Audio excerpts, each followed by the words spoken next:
Welcome to the Millionaire Car Salesman Podcast, the #1 resource for automotive sales professionals, managers, and owners to learn how to make money, accumulate wealth, and to all out ball out in the auto industry. And now your hosts, Sean V. Bradley and L.A. Williams. Hey, what's going on, everyone? This is L.A. Williams, and I'm here on the Millionaire Car Salesman Podcast, and I'm extremely excited today because we have a topic that is near and dear to our hearts. It's a phenomenal topic. It's a phenomenal book. It's a phenomenal thought process, and you may already know from the title, we're going to talk about the 7 habits of highly effective people, right? The 7 habits of highly effective car people, if we let Miss Karen Bradley tell it, right? So here's the situation. I really want to have this conversation in regards to leadership at the dealership, right? Leadership at the dealership. Now, salespeople, this is not going to be an excuse for you to say, oh, my leaders don't do this, my leaders don't do that, right? Because, leaders fill gaps while losers pick holes. Right? Ooh. Losers pick holes, leaders fill gaps. And so without further ado, we don't have guests today. We got the home crowd. We got Miss Karen Bradley. You already heard her laugh in the background. What's up, KB? What's up, everybody? And we got the host with the most, Mr. Sean V. Bradley. What's up, Sean? Beetlejuice. Yeah, this is Sean V. Bradley in his house. And I am super excited because I got the queen, Karen Bradley, as a special guest. Because we say special guest because she don't be doing these interviews, She don't. I'd be stingy with it. Yes.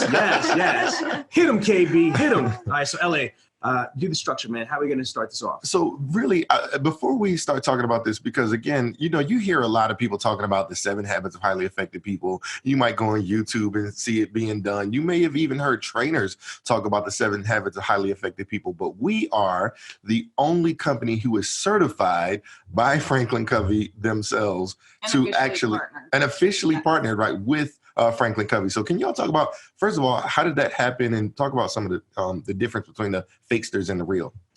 Okay, so first, shout out to Gabriel Kratchik and Michael Wins of a company called Dealer Skins back in the day. I'll never forget, I got a book from them, The 7 Habits of Highly Effective People. And then a gentleman in our industry named Sean Wolfington also sent me a copy of The 7 Habits of Highly Effective People. And it's crazy because I was like, well, what's this? And it was literally unlocking the Da Vinci Code to effectiveness. Wow. And Karen is going to be able to talk about what Dr. Covey, feels that it's not the 7 habits of highly rich people. It's not the 7 habits of highly successful people. It's the 7 habits of highly effective people, because effectiveness, Karen, means what? It means to be able to get the same desired results time and time again. So whatever it is that you're trying to achieve, not just doing it once, in the car business, you can have one amazing month, but that doesn't, if you have 11 terrible months, what's going to happen? You're probably going to go out of business, right? You need to be consistent. So it's getting the same results time and time again is effectiveness. Yeah. What I say is that, even a broken clock is right twice a day, right? I stole that from Sean. Right. You know what I'm saying? And I stole that from Jay-Z. Jay-Z stole that from somebody else. Shout out to Jay-Z. Sugar, what? Okay, so now LA just brought up a good point. There's a lot of, people out there Facebook frauding, but Karen and I went through immersion training. So Karen, tell the people how hard and how long it took us to get through all the certifications. So it took us, I believe, 2.5 years, maybe even 3 years to get certified in the different programs. But we were extremely blessed because we got to work directly with Dr. Stephen Covey himself. So that was just a whole nother type of level of training and experience for us. But yeah, like anything else, it's like going back to school or, taking a course. Like not only do you have to know the material, but if you're going to facilitate the material, it really has to be a part of you. You have to internalize it. So with anything in life, if you're trying to do anything in the dealership, to be a master of your craft, you can't just know the surface of it. You have to really know the ins and outs and be able to live, breathe it. Elliot, actually, this is really interesting because in all of our years in business, 16 years in 2020, by the way, folks, shout out to Dealer Synergy, is that we've never talked about this part of it. This is crazy. Watch where I'm going to go with this. So there was something back in the day called the 7 Habits of Highly Effective People.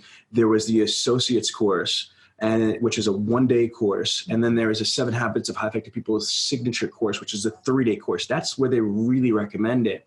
So we went through we paid to go through 2 different association courses. We went through 2 different signature series courses. And then we paid and went through the Train the Trainer program, which is immersion. And then after we're certified, we went back to, which the next version, it evolved from the associates to foundations, which is what's called today, which is the 1-day. And then we also went through the 5 choices to extraordinary productivity. And then we also went through, before it was 5 choices, the signature program. Yeah, which is pretty intense. So we went through numerous different Covey trainings. So we invested in ourselves because we were business owners and we wanted to be successful in business, and we wanted to be successful in our marriage. We wanted to be successful in our, parenting of our children. So I think that's point number 1 for leadership, right? Invest in yourself. Yes. So, absolutely all the major people, Cardone talks about it, is invest in yourself. We literally invested lots and lots of money, okay, in it. And we invested more than we had to. For the record, we didn't have to take Right. 2.5 years to do this. Mm-mm. We didn't have to go through all these certifications, but we wanted to be, like Karen said, not just be stamped, we're Covey certified. Right. We wanted to eat, sleep, and breathe and personify the message of Covey, Karen. Yeah, I mean, anyone that knows us knows that anything that we've done, whether it's been like the NASM stuff I did recently or just, the different courses that we've taken over the years, we don't want to just be fake with it and just say that, we just did the quick, I could have gone to like a quick weekend class and been like, I'm a personal trainer, and not to put down anybody out there that has done that. But, in this case, like Sean said, we could have done it a lot quicker, but and a lot cheaper, but we decided we wanted to take every single avenue possible to be exposed by different facilitators, because people teach differently, and you might take a little bit from this one and a little bit from that one, and then just kind of put everything together to be able to really feel like you are the master of that subject. Absolutely. So this is some really powerful stuff, and it's great to hear the background, right? So let's talk about the specific 7 habits, because I know obviously there's 7 habits, right? Mm-hmm. But then it's actually broken down into 3, like the maturity continuum. Can you guys talk a little bit about that? Before I do, I want to build what Karen said about effectiveness. Okay, so what Covey talks about is that the roots of effectiveness, like the mighty redwood tree, kind of are the foundation that could lead to success, wealth, prosperity, happiness. What Covey talks about is that instead of trying to chase wealth and happiness, you need to chase the foundational things that are not going to be, moved by the economy or by the weather or by your manager or by the market or what have you. You have to have the foundational roots, like the mighty redwood tree, of effectiveness. And what Covey talks about is what LA just touched on the surface, which I'm going to turn over to Karen, is the maturity continuum. There's, people that are dependent or codependent versus people that are independent versus interdependency. So Karen, talk about the maturity continuum. Yeah. So for anyone that is just wondering, so there's actually like a visual. So the habits, they stack kind of on top of each other. And Covey divided them into 3 different mindsets or maturity levels. So mindset maturity levels. The first one being the dependent mindset. So we're all born in a dependent state of mind, needing our parents or, just what's it mean to be dependent, right? To rely on others. So we've needed to rely on others, but there comes a point in time where that's no longer acceptable and you have to go out there and be on your own and advance to the next level. So Covey says in order to get to that next level, you have to implement the first 3 habits. So habit number 1 is to be proactive. Habit number 2 is to begin with the end in mind. And habit number 3, which is my personal favorite, is to put first things first. Once you achieve those 3 habits, you then achieve a mental maturity level of independence. And what does it mean to be independent? To rely on oneself, right? Now, a lot of people think that being independent is enough. That is the ultimate level of mental maturity. But if we maybe were locked in a box away from everyone in the world and never had to do anything with other people, That may very well be the case, but that's not true for most of us. We do work and live with other people. So there is a better, higher way. So in order to reach the ultimate level, which is a level of interdependence, we have to implement the next 3 habits. So habit number 4, think win-win. Habit number 5, seek first to understand, then to be understood. Habit number 6, synergize. At this point, once you achieve and fulfill and master those 3 habits, you then reach the ultimate level of interdependence, which means to rely on each other. And then, of course, circling all the habits is habit number 7, sharpen the saw, which basically means that without taking care of yourself and investing in yourself, none of the other habits matter. Wow. Deep. So to go back to the different mindsets, have you ever heard LA where people, if you're in a relationship with somebody, right, and people are like, damn, like what is wrong with you? You know what I mean? Like, because they're just at a different level, right? Mm-hmm. I know that, like parents might turn around and say, listen, before you turn on getting in a relationship and screw up somebody else's life, get your shit together, right? Mm-hmm. Because the people are at different levels of mindset, maturity, etc. And what Covey's system does is it's engineered to help people go from the different stages of the maturity. So for example, like Karen was saying, the first 3 habits, Covey calls those the private victory. If you want to go from being dependent or codependent to independence, then you need to have the victory of yourself. So the first 3 habits are designed all about you, how you can turn and evolve to be a truly independent person. Now, once you're in the independent level, how do you turn around and get to the interdependence level? And that's the public victory, the victory of, being able to work with other people and synergize. So this guy, man, was so ahead of his time in collecting this. But I want to be clear, he didn't invent this stuff. Right. He did research. He studied centuries worth of, books. And what he found is that, if we are able to first master ourselves and win the private victory, and then be able to work on utilizing, synergy and other people, collaboration, etc. That is the most powerful. That's nirvana. That's nirvana in business. That's nirvana in maturity, is being able to sync up with other people. Because remember, folks, synergy is defined as 2 or more agents that come together are greater than their individual effect. My favorite little analogy is peanut butter good, jelly good. Put a peanut butter jelly sandwich and some milk, you had a banging ass lunch. Absolutely. So, man, it's so crazy because when I think about this stuff, I get kind of emotional because, listen, I'm from the hood and ain't nobody was talking about this kind of stuff. But, when I watch people, you go to the community and you watch people and you can just tell that they're in that dependent mindset. You make me feel this. It's just, well, you did such and such. Everybody wants to point at other people. And, it's the root of a lot of problems that I see in the hood. Everybody claim independence, but they're not independent, right? And then even if by chance, right, there is an independent person, they think that's just they on top of the world. Mm-hmm. But there is another mindset, the mindset of we, right? Personally, what I've done and learned to do is that pretty much I try to use the word we as much as possible, right? Because it's a we. Sean gets on me. He's like, you got a mouse in your pocket? You know what I'm saying? But it is the idea of we. It's not just, one. It's not just me. It's not just you. It's us together, right? It's things that, when you think about, proverbs of the village, right? That thought process is what gets you into being interdependent. So, man, I'm telling you. And taking it back to the dealership, right? How often do we see the dependent mindset person? Let's go through it. Let's go. Karen, give me some dependent things you hear in the dealership.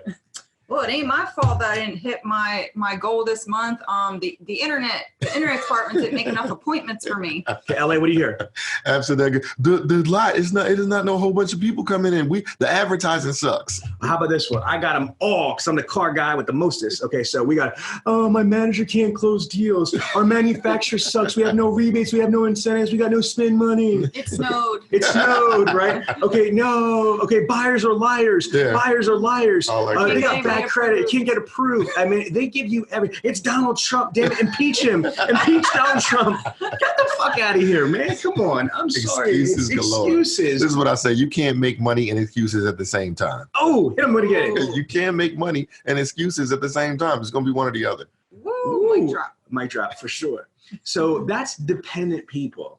So, okay, so Karen, let's break down the habits. Okay, so we'll go back and forth on this. Mm-hmm. So may I go through the proactive one? Sure. Okay, so the first habit is being proactive. This is my favorite one, by the way, Sean. Is it? Because Being proactive? when you talk about the different ones, I know Sean's obviously is going to be 6, right? But I'm 1, Karen's 3. But reason why being proactive is because when I watch people, this is the number 1 challenge.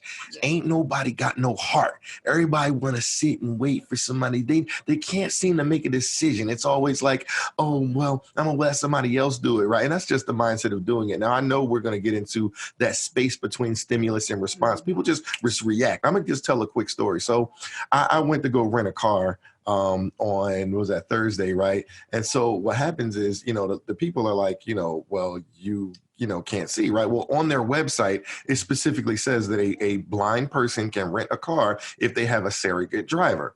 So, one of the things I'm always annoyed by is when I go in here, these people don't know their own policies and procedures. So I go in there and, I let them say what they need to say. I'm not very reactive at all. I'm very smooth with how I conduct my business, right? But when that's happening, they're like, well, we need some sort of documentation. And then people, but he's blind. Why jump to a reaction like that? Like, they can see that. I know that I'm blind. Everybody knows I'm blind. So let them finish their statement and let me just smoothly say, well, it's clear that I'm blind. So what type of documentation do you need? You see what I'm saying? Like, that's a lot more stingy. That's a lot more. Exactly. It's going to make a bigger difference than me just reacting and that person reacting. Man, we got to get better at being proactive. So let me take that back over here. What Covey talks about is there's 2 main aspects of the first habit, being proactive. It's the legitimate, get off your ass and do something. Be proactive. Not be lethargic, not be complacent with mediocrity, not just be stagnant, but with motion. Get up and do something. Yes. Take initiative. But the other aspect is the proactive mindset. Okay, and the proactive mindset, Covey talks about the circle of influence versus the circle of concern.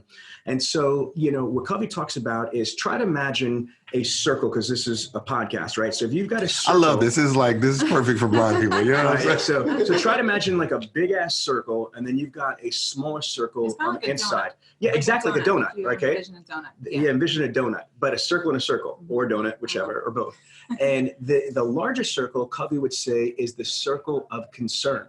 And then the smaller circle is a circle of influence. Dependent, codependent people, mediocre people, the most primitive people are consumed. They're enveloped with shit they can't control. Things they have zero control over, like the weather, some of the political stuff that's out there. If the president's elected, there's jack shit you can do about it for the most part. Or it might be marketing, advertising, manufacturers. You cannot control what other people are going to do, think, or say. And so what Covey tries to say is that instead of focusing on something that you cannot control, which is what most unaffected people do or ineffective people do, the counter to that is truly effective people are going to focus on what they control. And the only thing you can control is your attitude, thoughts, actions, and behaviors. And that really hit me when I first heard that. I love talking about this part right here, is your attitude, thoughts, actions, and behaviors. And to LA's point, from stimulus to response, you have the freedom to choose. I'm going to confess this on open mic, is that that's what I struggle with the most. I am like a landscaper with weeds in my yard. I know it, and I'll make a conscious decision that I'll react. It's my background from being on the street, my background from prison, my background from being a boss and having, being able to make power moves and shit like that. That's what I need to work on. When somebody turns around and comes at me, I clap back 10 times harder. And I don't let him use it as an excuse either. Right. I always say that can't be an excuse. Because this is what I've we mastered. Can't just say that's the way I Absolutely, I've mastered. But I am. But I choose to do that. What I'm trying to say, Karen, is that I acknowledge it. I proactively say, you know what? I know this is fucked up part of me, but I choose to deal with it right now. Handle the consequences. And I accept the consequences because I know that I'm my own worst enemy sometimes. I absolutely know that. If I wasn't for you being the wife, I would probably be bankrupt a long time ago. Shit, who are you telling? But so this is great right here because, instead of just reading proactive mindset, or be proactive, the two big things like LA said is just get off your ass and do it. I'm going to say this because LA's got these little good sayings. You know where the best ideas are? In the graveyard. Okay. The best ideas are in the graveyard because there's so many people that have such brilliant ideas, but they never execute. LA, there's a book, I don't know the author, you might know because you're a walking encyclopedia, called Execution. Okay. There's a whole entire book called Execution. The concept is just getting shit done. And this is where me and Karen is like the slow, methodical sniper. I'm like the Boys in the Hood, Mac 10, spray the block down. You know what I mean? Whoever gets hit, gets hit. Yeah. And I'm so thankful for being a part of the board. Habit number 2. Yeah, because I'm like I'm like the in between. You know what I'm saying? So Karen. But I mean, even just going back to what you were saying, you were still talking about kind of more of the dependent mindset of person.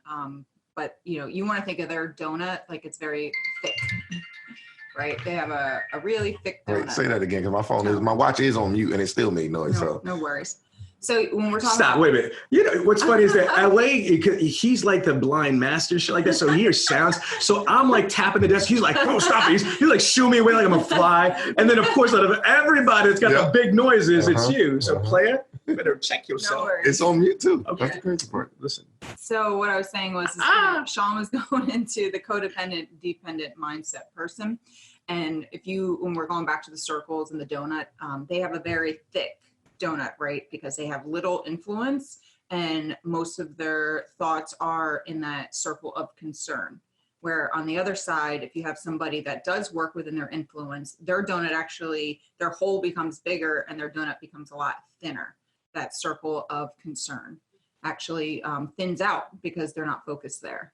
And that person is able to really influence others. So going back to the whole leadership, which was kind of like what we were trying to target here, a leader that does focus on the circle of influence will have influence over the people at the dealership. They will respect what they have to say. They will fulfill the requests that are being asked of them.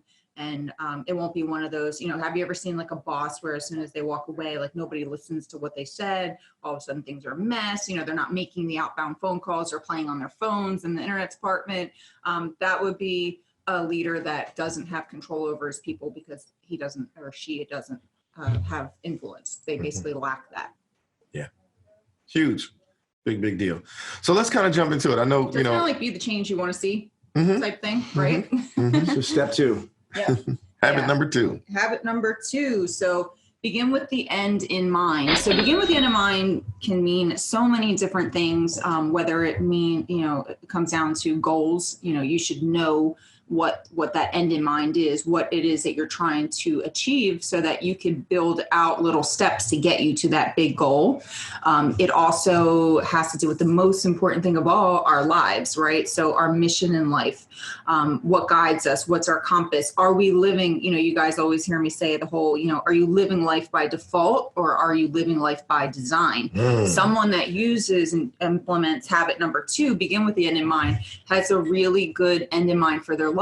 They know where they want to be. They look on their I'm lying on my deathbed. What's everybody saying about me? Or, 4 people come to my funeral, a community member, a friend, a spouse, whatever it might be. What would the people that surrounded me say about me? They think about these things and they utilize that power in those, future thoughts to drive what they do on a daily basis to help them achieve their goals.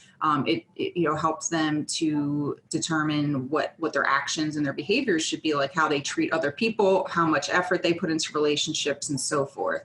So begin with the end in mind is very powerful. So Sean, can you talk about that from the aspect of the dealership and the salesperson? Oh my God, absolutely. Month to month? Man, are you kidding me? Okay, so beginning with the end result in mind is my I love all the habits. I'm lying. I number one, and we're going to get through all of them. I love them all. Yeah. So here's why I love number 2, because it's reverse engineering. This is what I think that God blessed me with the skill, is that I can reverse engineer like a mofo, you know? And so let me just do it this way.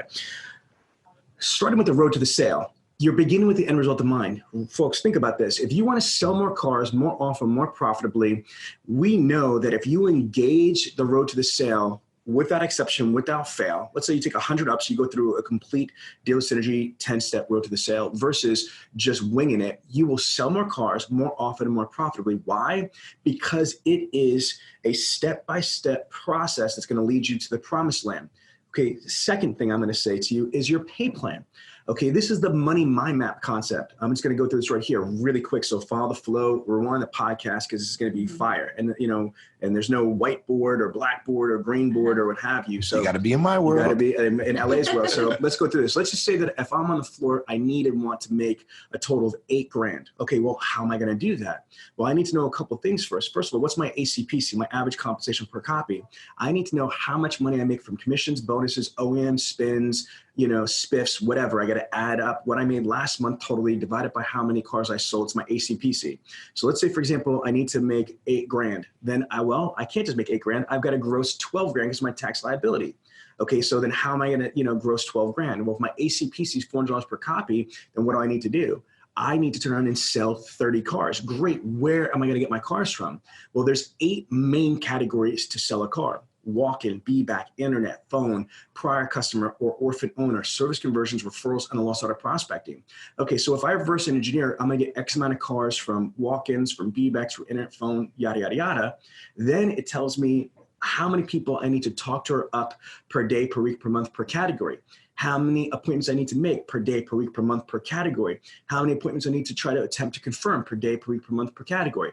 How many appointments need to be confirmed per day, per week, per month, per category. How many appointments need to show per day, per week, per month, per category. How many demos per day, per week, per month, per category. How many deliveries per day, per week, per month, per category. So the whole point here is now when I go into the first day of the month, I know exactly what I need to do every single day to be able to, at the end of the month, have my $12,000 gross. So that's the second thing. Now, another thing that you could turn around and do with this is it's outside of work. If I want to say to, look at my queen, look at me, wife, right? If I say, I want to be the best husband in the world, well, what does that mean? I need to begin with the end result in mind. It means that I need to be loyal, faithful, patient, goddamn patience. You know what I mean? He's working on that one. Okay, yeah, patient. We need to, I need to invest time that's just, husband-wife time, date night with wife. I need to, and there's a myriad of things, but again, how can I ever be the best husband, the best father, the best this and that if I never even map out what does that mean and come up with an action plan how I'm going to achieve those things? I mean, you can even take it a step further and ask me, what does it mean to me, right? Yes, yeah. I love it. So from my perspective, how would I qualify you to be the greatest husband in the world? Yeah, so what does it mean to you? Well, no, wait, not. No, we can't go. This is not the marriage podcast. We will do a marriage podcast. I think that's a great idea. So, yeah, yes, we have great. Couples here, 100%. Yeah, so just even from a leadership standpoint, being able to ask your people, you could say, I define being an amazing leader as this. But what do my people feel as an amazing leader, right? So being able to question them and kind of ask them what they think. I will say this. I just left Raceway Kia, and we've already put out a message about Carmela. And man, I've been seeing how she's been really stepping up her leadership. And man, her people really respect her just from the relationship building side of things, man. So I'm super excited about what that team is bringing to the table. It's amazing too, and Covey talks about paradigm shifts, and they say even by if all of a sudden someone that's not a manager gets turned into a manager, their actions will just change completely because it's a paradigm. They're still the same person, but they do things differently. They walk differently. They act differently because of the fact that they now have that management title. So sometimes it is a switch of a title that can really help someone evolve. Big so deal. Wait a minute, let's go back into it to be deeper. So we got mission, vision, value statements, vision boards, yeah, collages. which I think we're going to have I think honestly, we're going to have to do some breakout podcasts because we didn't put this out here in the beginning, but this course sometimes is taught over a 3-day period. So for us to be able to tackle every single point today is not going to be possible. And that's a podcast. So we definitely, kind of need to touch on some things and move on to the next habits. But LA and Sean, I definitely think people would find it valuable for us to maybe, dig deeper on some of them. Totally agree. I totally agree. Yeah, this one might get cut into. We'll see how it goes, right? Because Karen, I know we got your favorite, right? You said put first things first is your absolute favorite. Talk to us about that. Absolutely. Putting first things first, because everybody loves or knows that I love dealing with time and how to best manage or maximize, in my words, your time, right? We don't want to just deal with it. We want to dominate it. Yeah, explain it for a second, because a lot of people know the phrase. Yeah, so a lot of people know the phrase. I think sometimes people think that maybe we're just like saying it incorrectly. Like, it's not time maximization, it's time management. What's the difference? So, time management, again, just to define manage, is to simply, deal with it or to simply control it, right? But I say maximize because we want to dominate our time. We want to make it our biatch, right? So we want to be in control completely. So time maximization. So habit number 3, put first things first. That basically means, simply put, is to put the absolute most important things first. So when you talk about habit number 2, building into habit number 3, you begin with the end in mind. So we already identified what is that goal? What's that most important thing? How are we going to live our life? That's the end in mind. So habit number 3 is the action and helps us kind of take control of that and make sure that we're ensuring that we're achieving our habit number 2 items. So again, it's putting the most important things first in that category. It's understanding the time matrix, which I don't know that we have time to go into right now, but being able to, definitely look up the time matrix, guys. You have to eliminate those distractions disguised as opportunities in quadrant 3. I love that phrase. It's my favorite. Be careful of this. For ADD, crazy cardiac like myself, that is one for the books. Be careful of distractions. So many distractions out there. Oh, if I do this, maybe I can make a little bit more money. But you didn't even put first things first and, achieve the most important things first that could make you even more money. And you're worried about all these little tiny things. So being able to, again, just even with weekly planning, that's habit number 3, putting first things first. Going back to the time matrix, I was getting at when Sean jumped in, I kind of lost my train of thought there, but we definitely want to eliminate quadrant number 4, the quadrant of waste, which a lot of people end up spending time in as well, whether that's too much social media or, too much gossiping or whatever else it might be. So completely eliminating 3 and 4 and living in 1 and 2. Yeah. So again, we know some people don't really kind of understand that. What can they do? Is there like an email they can send? If you guys want us to do a webinar, a live webinar where you can, kind of get the visuals to what we're talking about, is there a place where they can send an email, send a message to letting us know that that's what they want? You could either send it to Karen. info@dealersynergy.com. Okay, that's a great idea. Support@dealersynergy.com or directly to me, Karen@dealersynergy.com. Okay. We would love to hear your feedback if there's any of these particular habits that you would like us to expand on. Yeah, but we're not going to do it if you don't get 5 friends to subscribe. Yes. No, just absolutely, everyone. Make sure that, because if you agree that this is great information, I think one of the number one things you can do is share it, right? As being just in the world, right? Sharing is caring, right? Yeah. We care about our people, so get them to subscribe to our podcast. And the cool part about this particular podcast is that this is for no specific, vertical or, position somewhere in some industry. Like, this is for anyone. Like, your child can listen to the habits. I don't think we said anything weird, right?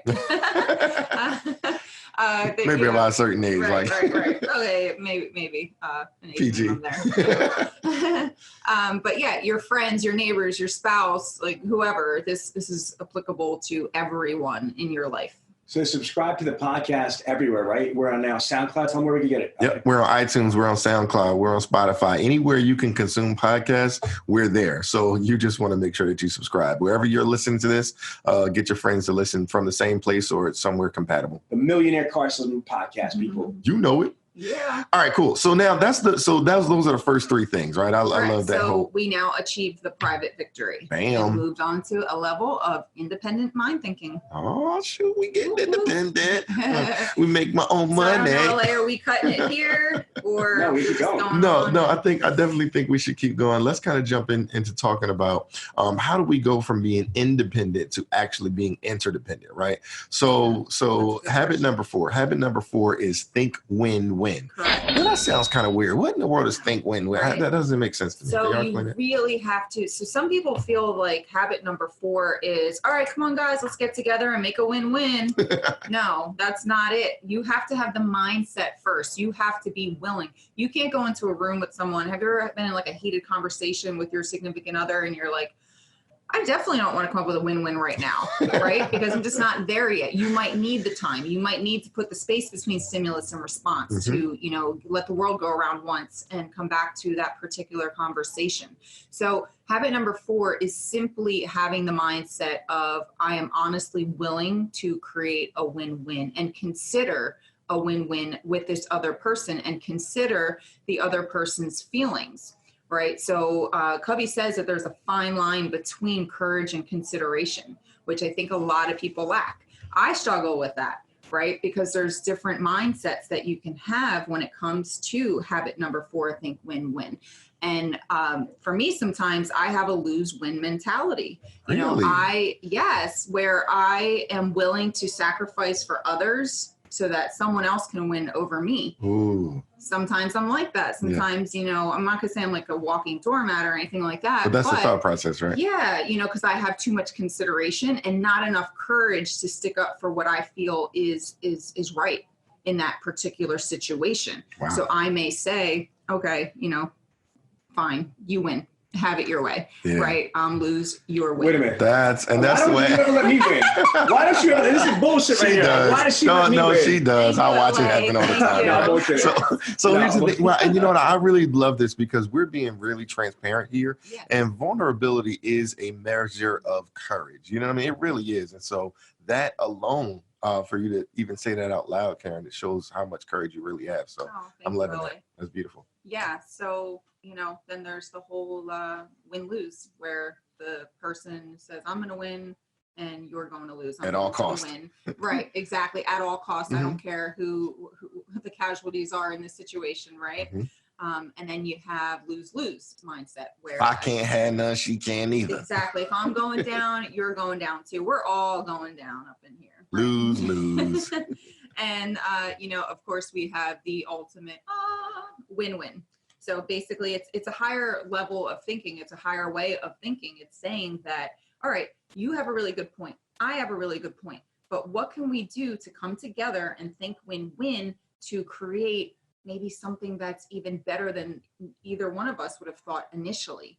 Right. So again, that's the willingness to sit down together and at least explore those options. Right. Think win-win. Let me just add something on this right here, because again, for me, Karen, what I want to say to everybody listening is that a lot of the drama that we find in the world is tied towards people, not striving for win-win. This is where, honestly, like murders, divorce, violence, disdain, animosity, frustration, exasperation, envy, jealousy, all these bad things happen because the scale, the balance has tipped in somebody else's favor. Well, because they have a scarcity mindset, right? So they feel like there's not enough to go around. So if you have more of the pie, then that makes less for me versus having an abundance. There's plenty to go around, and together we could maybe build a second pie that we can both split and have 1.5 pies instead of one each, right? So that's how that works. Beautiful stuff, man. We cooking with gas right now. Let's go. What's next? So let's talk about it. So habit number 5, seek first to understand, then to be understood. And let me just say this right now. Dr. Covey himself, right, said that this is one that he struggles with. We watch people struggle with this all the time, right? So talk a little bit about it. Right. So again, we thought win-win here. So we have the mindset of okay, I'm willing to listen to the other person.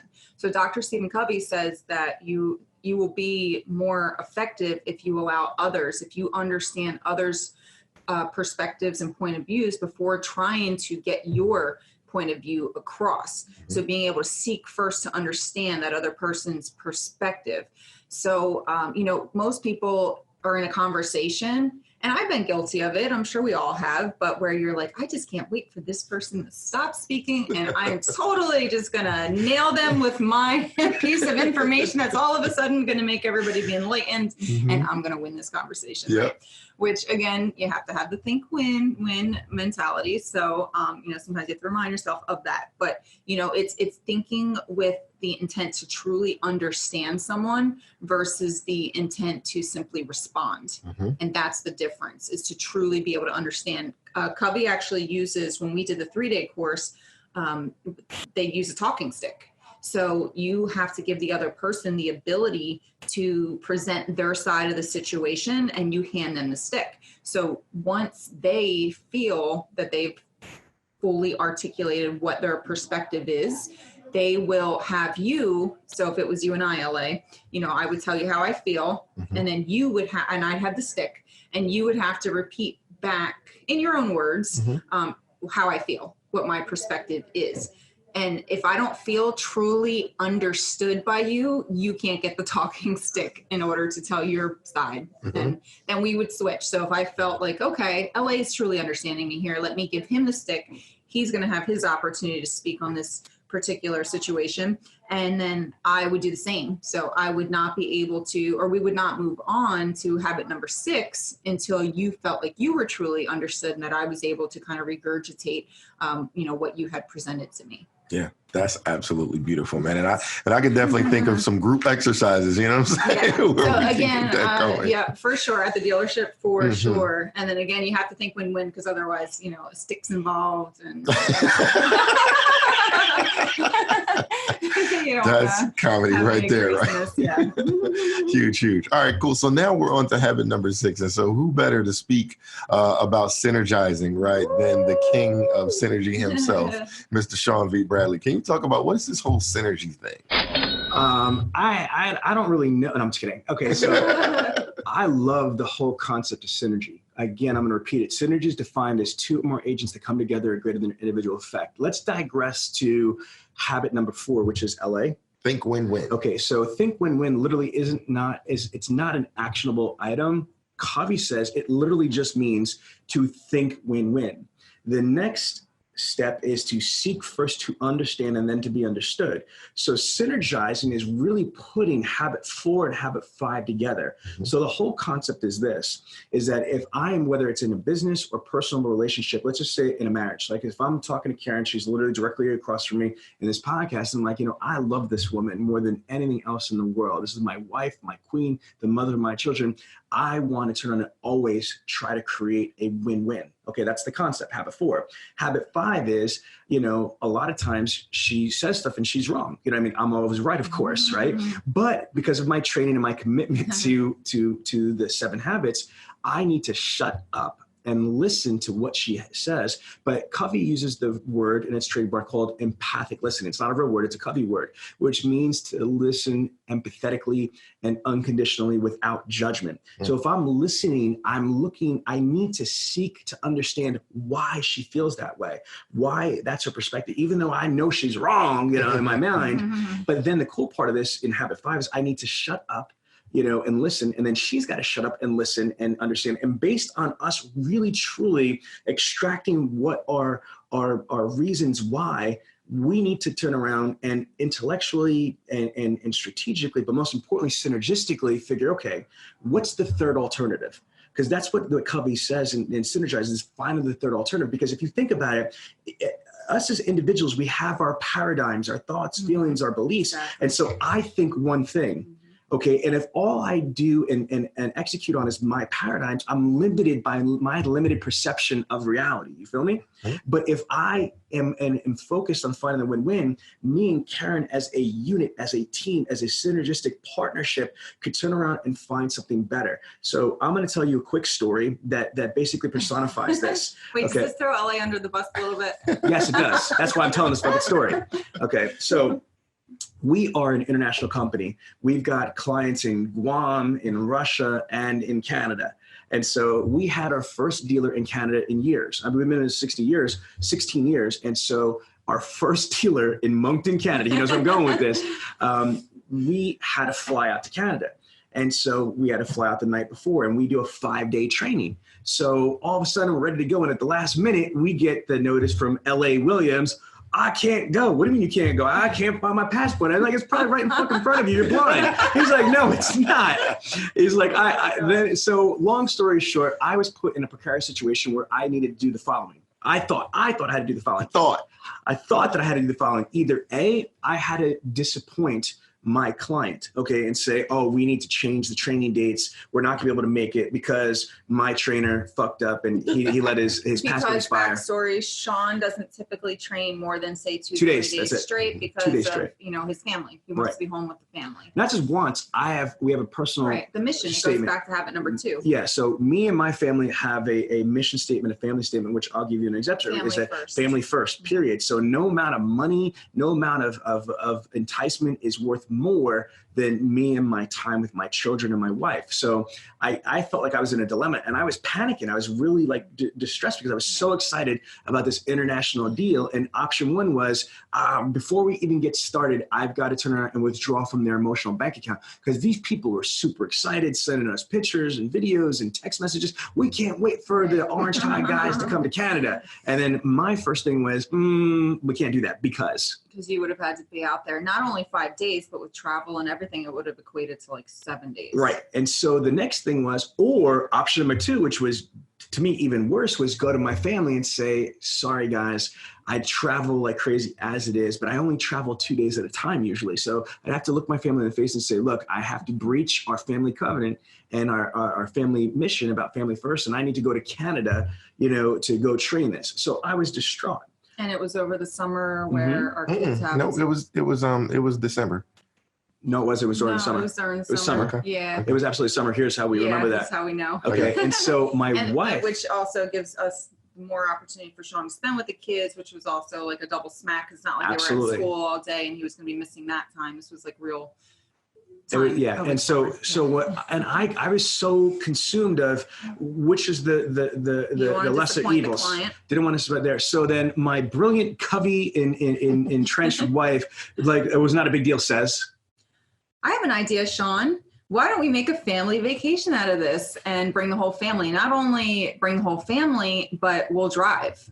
So we'll get the experience of being on the road together. And then not only is that a win for us as your family, but it's a win for the client, because the client gets 5 days of Sean B. Bradley, which we know is quite pricey to have done. And he doesn't do that at all. Ever. Yes. So it was a win for the client. And so, but on top of that, think about it. If me and LA flew out there, it would have been more money. So the client got to save, because all they had to reimburse for was the gas and the tolls, because we had a minivan at that time, and we were able to go. The other thing that was kind of cool is because I was so expensive, they contracted for 5 days, but the equivalent, not that LA is any lesser than me, but the money is definitely different. See, LA is kind. He's nice. I've been grossing the shit out of these dealers because I'm worth it too. And so the idea was is that I only had to do 4 days of training. But here's the crazy part. Let me walk you guys through this. If I had even gone just for my 2 days, I would have had to fly out the night before. So that'd been 1 night, 2 nights, possibly even 3 nights away from my family. But us driving there, we had the experience of driving. It was only like 9 hours. Like it's actually was about the same time it takes me to fly to Russia. I was able to just drive to Moncton, Canada. So we got, we were singing like songs in the minivan. It was like we didn't do that one, but we I think it was day. You say day. We say day. We say daylight come. So we had a lot of fun on the drive there. But here's what's crazy, because the Canadian culture is a little bit different, more relaxed. And when they knew that I brought my entire family, and they were just so impressed with that. Like I didn't miss 1 night with my family, sleeping in the same bed with me and my wife, and then the kids would come in. I got to have breakfast in the morning before I went to the dealership, and the hours over there were at 4 p.m. I was like, what do you mean? They're like, get out. They were kicking me out of the dealership. Go be with your family. I'm like, okay. Yeah, the dealership definitely closed early too, at 6. Then what happened is we made a vacation to it. We stayed for the weekend. And so while I was going to work, which was like cake hours, like banker's hours, like 9 to 4, my wife, the mother-in-law, and the kids were just running around Canada having fun. Then every day from Monday through, Friday after work, I was able to enjoy Canada with them. But the cool part is we stayed a couple extra days and spent the weekend just as a family in Canada and soaking it in. So here's the thing about the third alternative. And if you operate just by your paradigms or your fears or your frustrations, you might not truly maximize an opportunity. But because my wife was operating on a different paradigm, a paradigm of think win-win, she was able to find a third alternative that I, as an individual, never even had on my radar. I know that was an elongated story, but it really personifies. But at the end, everybody won in this situation. Yeah. And did you want to add to that, LA? Yeah, well, of course I do. Because like strategy they could utilize, but you jump in on that. Well, of course I not the whole thing, because y'all know I don't really worry too much about this, but I think it was still a lack of communication. The reason why I thought it was December, because I remember actually getting my passport weeks ahead of time, but nobody let Sean know that I had what I needed. You know what I'm saying? Right. Which was crazy. No worries, But yeah. I think it was supposed to happen that way. No, it ended up being a truly amazing experience for everyone involved. But for you guys, a really quick way to be able to create that synergy, that win-win, that ultimate higher way, is to write down. So if you're in a situation with someone, so literally write down what's my way, what's the other person's way, their way, and then what's our way together. Beautiful. So that's a very quick way of doing that. Beautiful. My way, your way, our way. And then let's go into the climatic ending of the 7 habits, which is going to be sharpen the saw. And I want you to talk about, and I want you to talk about this because like what you've done is, I want to just shout out my wife, because you take this shit to a whole nother level. Not only have you mastered the 7 habits more than I have, not only are you have the extra certification of the 5 choices of shorter productivity, not only have you created your own KB method. Y'all, you need to turn around and say, where's the book? Right. She's got to write that book, the KB method, which is coming on time maximization. But you wanted to really, really add value to your consulting, to our curriculum by going to NASM. So before you talk about, the 7 habits on the 7th habit of sharpen the saw, tell them what it was like for you and what does it mean like you're certified for NASM for all these things? I mean, obviously it's a really... what is NASM? So it's the National Academy of Sports Medicine. And anyone that knows me knows I really, really love fitness. I believe in taking care of yourself, working out. It's great for going to the dealership every day. It gives you energy, makes you happier. You're happier. Everyone around you is happier, especially, in a leadership role, being able to kind of pass on that energy is second to none.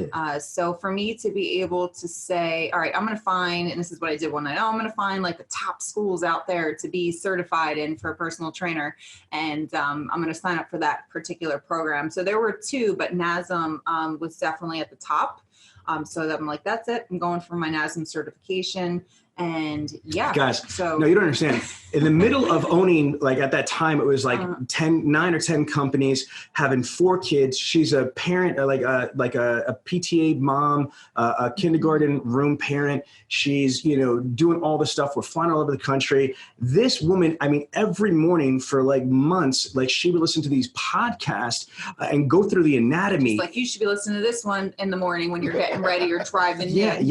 No, for real. And this is why I'm bringing this up, is that she was obsessed memorizing, like literally like doing my makeup and being like the immune system, whatever it might be, the different parts of the body, the muscles, the whatever it was that I was studying that particular morning. But yeah. So now, and it's because you are, and so when she's about to drop right here, is not only she a Covey expert and, a professional coach, but she's also certified by NASM on personal training, weight loss specialist, and nutritionist. That program of theirs, and nutrition. So now with that, explain the 7th habit. Explain what it means to sharpen the saw. She's a fit body mom. Body mom. Yeah. Y'all catch that on the back end. Yes. Yeah. So, so habit number 7 is the most important habit of all. And I don't know why in my mind, I just created this way of looking at it. But if you think of like a sushi roll and you think about like the paper that goes on the outside to keep all the different components together, that's like habit number 7 in the maturity continuum. It holds everything together. If you don't have that exterior, everything else inside just falls apart, right? So that's what this is as well. If we don't take care of ourselves, we are our most important tool and asset. Without us, nothing else matters, right? So we need to take care of ourselves physically, emotionally, spiritually, all these different things by implementing all the other habits. Financially. Yes, financially. Absolutely. Millionaire Car Salesman podcast. Yeah, so, big deal. So what's sharpening the saw? It's working out. It's listening to the Millionaire Car Salesman podcast. It's training. It's going to the doctors. It's everything that you need to do that may seem like you don't necessarily have the time for, but if you don't make the time for it, you're no longer going to be here. So you're not going to have any time. Saving money and investing. Yes. Big deal. Yep. So it's all that good stuff. It's sharpening the saw. It's what makes you better. This is one reason why people saw so daggone weak, because there ain't enough money in it to, you know what I'm saying? It's light. You got a light saw, man. You need a heavy saw. Yo, listen, man, I'm keeping it 100 with you guys. Follow me on this, people. I mean, like, I've been in the automotive industry for 21 years, 5.5 years on the front lines at a high level, like 400 car a month store, Pine Belt Automotive, Nissan, Kia, Cadillac. I used to be a 33, unit car guy, averaging 30 units, top 133. So I'm talking to you not from theory, but from firsthand experience. I've watched people die of heart attacks. I've watched divorce after divorce after divorce. I've seen, people miserable because they're missing their kids' recitals, their kids' sports games. They're not going on date night. They're missing holidays. And so what the fuck does it matter that you could sell cars like candy bars, but your family hates you, or you're depressed, or you want to kill yourself, literally, not metaphorically, or you're obese because you keep blaming the fact that you keep eating takeout. So again, there's a holistic approach. I'm going to repeat that, a holistic approach, mind, body, and soul. So that's what the 7 habits of highly effective people are. And I got to tell you, in 2020, that's what I need to work on the most, is the 7th habit. I'm rich and I'm successful, but I don't eat right. I don't hydrate right. I don't sleep right. And I got the fit body mom. I mean, that's always on my ass. But, so I'm just confessing that, like, I'm not perfect. None of us are. But, when we talk about this stuff, when we collaborate, we reinforce what's important. LA? Yeah. I think this has been absolutely phenomenal. And it's really up to y'all. I mean, I'm going to find out, we see exactly who's been rating the podcast. Let us know which of these have been your absolute favorite. What's really making a difference in your life, right? You can, in iTunes, you can give us a review. Totally appreciate it. But, give us some real specifics. And like Karen said earlier, you can always send a message to info@dealersynergy.com, and we can actually interact with you. So we're really excited to have shared this information. Any kind of closing remarks that you guys have about the 7 habits of highly effective car people? I was just going to say, do you guys want me to end with the lumberjack story? Because I always feel like that kind of like ties things together. We can definitely do it. Let's do it. Sean wants to go into something Well, I just want to just say that there's a reason why, there's a reason why me and my wife are so successful. Okay. And that reason is because that we have been on the 7 habits of highly effective people since the beginning of a relationship. It definitely helps out for us to, on a marriage level, on a parent level, on an entrepreneurship level. And so when people ask all the time, how do you do it? We are now up to 10 companies or 11? I think honestly, 11. It's either 11 or 12. Okay, we're up to 11 companies. Like, I'm not even exaggerating. No. Okay, and so we have 11 companies, 4 kids. We have offices. A dog now named Daisy. Yes. And how do we juggle it all? It is because of the 7 habits of highly effective people. So Karen, close them out with that stuff. Yeah. So there was a lumberjack who just started a new position, and his boss brings him his saw to go out there and chop as many trees down as possible. So he goes out there, he's all motivated and excited, determined. So he chops down 18 trees. So at the end of the day, the boss comes up to him and says, so how'd you do? He said, 18 trees. 18. Wow, that's amazing. We haven't had anyone chop down 18 trees in like so long. All right. So he gets to it the next day, picks up the saw, goes at it. He does another 18 trees. Great job. The following day, the 3rd day of work, he goes to cut down some trees. This time he wasn't quite as successful. He cuts down 16 trees, but still pretty impressive. On the fourth day, he goes back out, goes to cut down some trees, and this time he only does 10 trees. On the final day, his boss comes to check on him, and he's just so upset. He's so discouraged. And he says, boss, I have no idea. I worked twice as hard as I did the first day. And I put my all into it. And all I was able to chop down today was 8 trees. So the boss says, well, son, did you ever stop to sharpen the saw? And he says, oh no, I was too busy chopping. I was too busy sawing. Mm-hmm. So the moral of that is, we have to stop being too busy driving to stop and get gas. We have to stop doing the cutting and the sawing, and we need to take time for ourselves. So that's habit number 7, sharpen the saw. That's where that statement comes from. And that's where I feel ties everything together once again. The whole 7 habits has been life-changing for Sean and myself, and we highly recommend you read the book. Absolutely, man. So pick that up. We'll make sure that we put a link to it in the show notes. And so outside of that, man, this has been absolutely phenomenal. I always say that you are the average of the 5 people who you spend the most time with. And you've just been spending time with L.A. Williams, Sean V. Bradley, and Karen Bradley. So it's your turn, man. Go out there and be a millionaire car salesman. Thanks, everybody, for listening. Ladies and gentlemen, if you like it, you love it, you want more of it, then don't wait for the next money show. Just go to bradleyondemand.com and take your career to the next level.